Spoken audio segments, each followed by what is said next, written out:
Angibingelele, ngiyecela ulakhe ufollowe ukuze ukwazi ukuthola amanye amaphupho.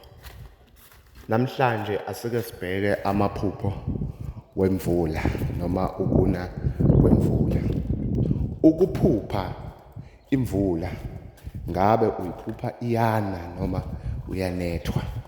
Lelo uphawu oluhle empilweni yakho oluzayo, noma uphawu oluzoletha inzuzo empilweni yakho noma ukuthula uma kungekho okonakele empilweni yakho. Ukuphupha futhi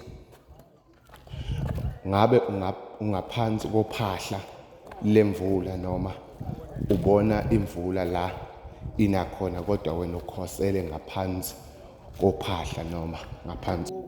Lokho kuwuphawu olusho ukuthi kunezinto ozobhekana nazo kodwa ezizokusokorisa kanzima noma ozothwala kanzima ukuze kukwazi ukufezeka lokhu ofisa ukuthi kwenzeke empilweni yakho. Uma ungaphansi kwendlu noma ungaphansi kophahla kusho ukuthi kunengcindezeli ekhona empilweni yakho kodwa edinga ukuthi wena ulwe ukuze ukwazi ukuthi uthole lokukhanya phezu kwesimo sempilo yakho.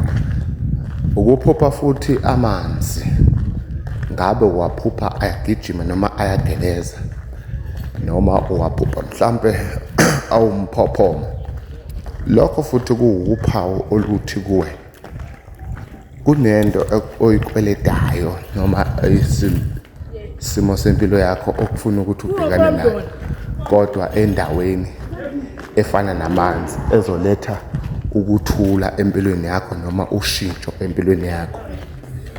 Ukuphupha iy'moto zishayisana noma ukuphupha iy'moto zithola i-accident.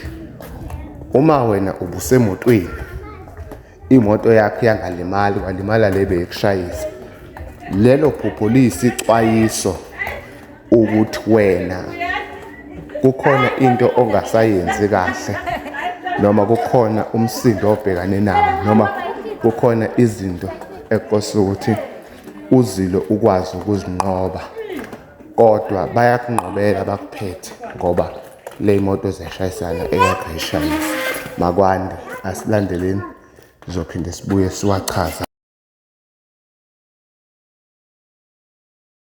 Siphinde sibheke futhi amanye amaphupho. Iphupho lemoto noma iphupho imoto emnyama isuke ikukhombisa ukuthi kunesimo obhekene naso esibungozi nobuthakathi phakathi lobo. Iphupho lemoto emhlophe isixwayiso leso sani sempumelelo efuna ukuza kuwe. Iphupho lemoto eyelo, iphupho lemoto eyelo kusho khona ukuthi kunedlozi lakini lakoma elihamba nempilo yakho kodwa elifuna ukukukhanyisela. Amaphupho emoto ahlukile, ngiyobuye ngichaze makwande.